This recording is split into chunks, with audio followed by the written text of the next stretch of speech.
జపాన్లో భూకంపం సంభవించిన ప్రాంతంలో సహాయక చర్యలు ముమ్మరంగా కొనసాగుతున్నాయి. భూకంపం తాకిడికి ఇప్పటికీ వరకు 62 మంది మృతి చెందారు. మరికొందరి పరిస్థితి విషమంగా ఉంది.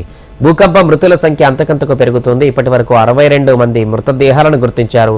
భవన శిథిలాలను తొలగిస్తున్న కొద్దీ ఈ సంఖ్య మరింత పెరగవచ్చని అధికారులు తెలిపారు.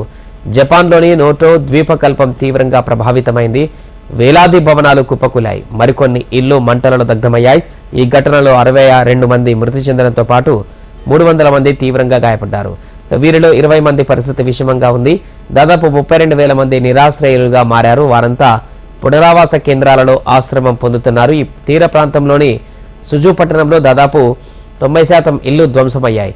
జపాన్లో భారీ వర్షం పడే అవకాశం ఉన్నట్లుగా వాతావరణ కేంద్రం హెచ్చరించింది. కొండ చర్యలు విరిగిపడే అవకాశం ఉందని ప్రజలను అప్రమత్తం చేసింది.